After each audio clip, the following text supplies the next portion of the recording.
Mes chers amis, chers frères et sœurs, une fois de plus, bienvenue sur notre plateforme d'échange, notre plateforme d'enseignement, notre plateforme de conseil, notre source par laquelle nous sommes supposés nous y abreuver afin de pouvoir atteindre l'objectivité de l'autonomie financière, afin de pouvoir être des hommes ou bien devenir les hommes et les femmes capables d'être à la hauteur de leurs ambitions. Nous savons tous très bien que depuis l'existence de l'humanité, depuis que l'homme vit sur la terre, il y a eu toujours des mutations, il y a eu toujours des évolutions, et au fur et à mesure que cette nature de l'homme va sans cesse croissant, il y aura toujours des évolutions dans le changement des pensées, dans le changement de comportement, dans le changement du processus même du bien-être en général. Il y a de cela fort longtemps, l'être humain vivait concentré dans son domaine biologique. Une famille ne vivait que concentrée autour de sa propre communauté. Avec l'évolution du monde, avec le changement de comportement, il est arrivé à l'homme une réalité palpable de pouvoir se dépasser et d'aller explorer d'autres environnements. Et c'est comme ça qu'à travers le brassage multiculturel, nous voici en train de pouvoir voyager. Nous nous retrouvons en train de quitter de nos communautés pour aller trouver place au sein des autres communautés. Et à force de bénéficier du maillage culturel, nous sommes devenus un peuple qui aspire au bonheur, un peuple qui propose des solutions pour l'avancement de la nation à laquelle nous tous nous appartenons. L'homme est un être génial. L'homme est un être à la hauteur de la perfection selon sa création de par la volonté divine de Dieu. C'est pourquoi, ayant atteint le summum de la perfection, l'homme est capable de créer, l'homme est capable d'innover. L'homme, à mon humble avis, je le qualifie souvent comme de l'eau d'un cours d'eau. On peut beau créer le barrage sur un cours d'eau, on peut beau empêcher un cours d'eau de pouvoir se mouvoir en toute quiétude. Mais lorsqu'il y a inondation, lorsque la saison des crues s'impose et s'annonce, l'eau est obligée de contourner les obstacles qui ont été érigés sur son lit. Et l'être humain en particulier, et l'Africain en général, est considéré comme cette eau-là. Aujourd'hui, la pauvreté, la misère s'impose à nous comme un barrage, comme un frein au processus de développement, comme un frein nous empêchant même d'être à la hauteur de pouvoir, ne serait-ce qu'être à la mesure de résoudre nos besoins élémentaires, les besoins primaires, les besoins les plus simples, parfois nous échappent parce que la monnaie est venue s'imposer à nous comme une source de connexion, comme une source par laquelle rien n'est possible tant qu'elle n'est pas appliquée. Alors, l'homme étant ingénieux, il est arrivé dans le cours de l'histoire de ce 21e siècle une autre source de volet monétaire, une autre source, une autre opportunité de valeur financière qu'on appelle le TBC, qui est une crypto-monnaie. Et pourquoi aujourd'hui parler du TBC? C'est parce que à travers l'éclosion de l'économie numérique qui est ventilée, qui est arrosée par Internet, nous avons pu découvrir que il y a un autre mécanisme, il y a un autre créneau par lequel l'homme peut pouvoir tirer une dividende, tirer une substance par lequel il peut contourner les limites de la pauvreté imposée à lui par la quantité de monnaie insuffisante. Alors, je nous convie de fonctionner comme le cours d'eau. Lorsque sa période, lorsque le temps de crue arrive, il faut éviter de mourir sur place, il faut éviter de demeurer sur place, il faut éviter de pleurnicher sur son propre sort en se tournant les pouces et sur place. L'humanité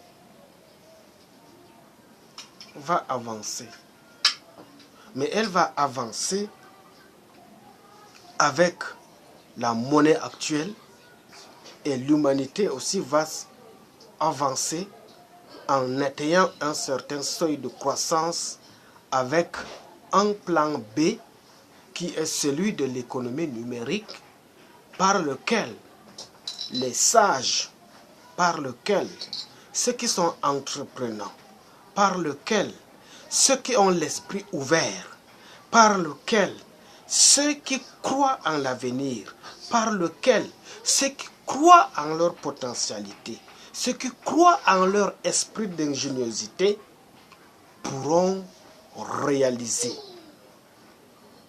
des projets, pourront entrer dans l'histoire comme des personnes ayant marqué leur génération. Mon frère, ma soeur, dans la vie, il faut savoir frapper à la bonne porte pour être écouté.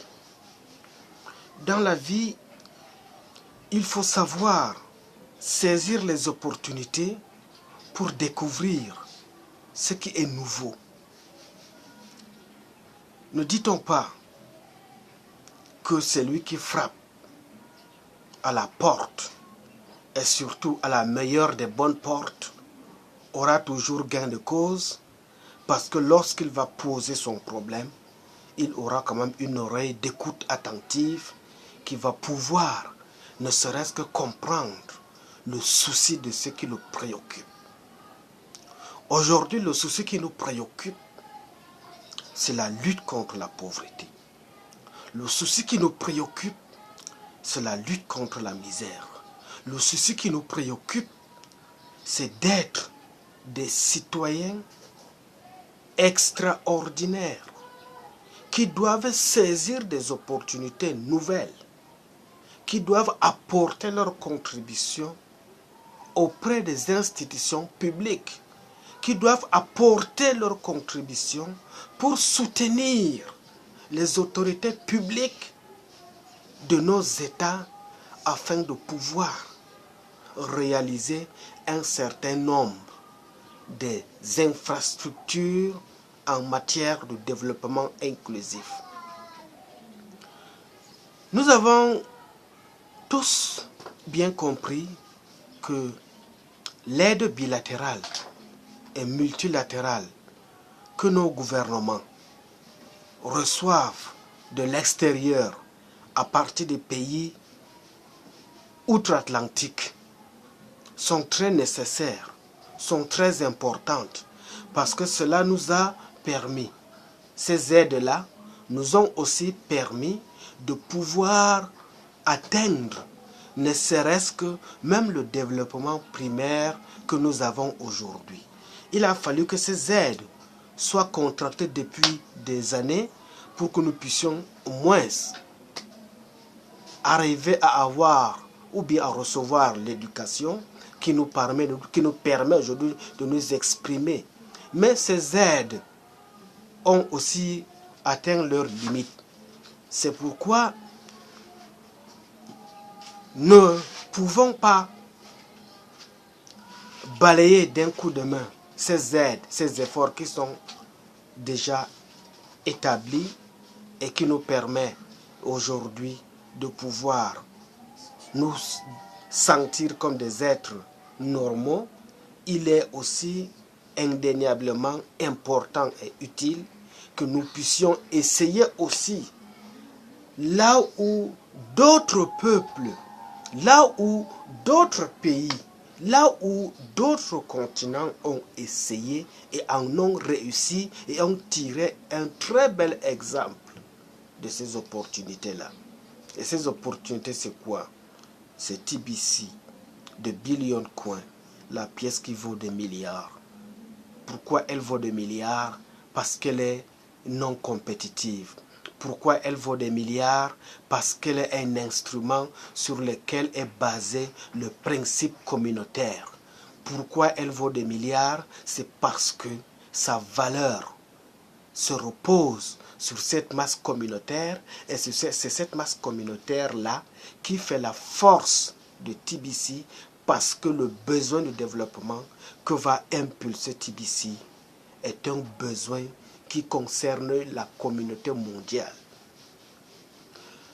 Si par le passé, avec la monnaie fiduciaire, nous avons découvert qu'il y a eu des personnes, certains de nos compatriotes, qui en ont amassé beaucoup d'argent, sont devenus par subséquent des riches pauvres, parce que pauvres dans ce sens que ils ont un compte bancaire bien fourni, mais ils sont chiches. Il n'y a pas eu l'esprit de partage. Or, avec la communauté TBC, avec l'abondance financière que TBC prône, avec la valeur intrinsèque de la monnaie que TBC nous propose, c'est une valeur centrée sur le partage, une valeur qui doit permettre à cette communauté de pouvoir réfléchir sur le processus de développement de chaque nation, de pouvoir réfléchir dans l'urgence ce qu'il y a lieu de faire pour pouvoir apporter un souffle nouveau, apporter un coup de main à nos frères et sœurs qui périssent dans le goulag, qui périssent dans le bourbier de la misère. L'Afrique est un continent qui a tous les atouts. L'Afrique est un continent complet. L'Afrique est un continent en devenir. Et ce devenir, c'est sa population. Et c'est cette population-là que nous voudrons qu'elle se constitue en communauté au sein de TBC afin de pouvoir avoir une force d'expression financière, une force qui peut lui permettre de ne pas seulement vivre des richesses naturelles, mais une force qui peut lui permettre de développer son propre terroir, d'apporter sa part de contribution pour la croissance socio-économique qui doit être à la hauteur de pouvoir gérer, supporter la démographie qui est en train d'éclore. Plus nous, Africains, sur notre continent, sommes en train de nous développer, il nous faut un instrument capable de pouvoir construire des routes, capable de pouvoir construire des écoles, capable de pouvoir construire même des logements sociaux pour pouvoir permettre à nos jeunes qui grandissent de pouvoir être à l'abri de l'exode rural. Nous ne voulons plus voir dans les années qui suivent nos frères et sœurs mourir en mer. Le luxe n'est pas forcément en Europe, le luxe n'est pas forcément en Amérique, mais le luxe peut se retrouver aussi sur notre continent.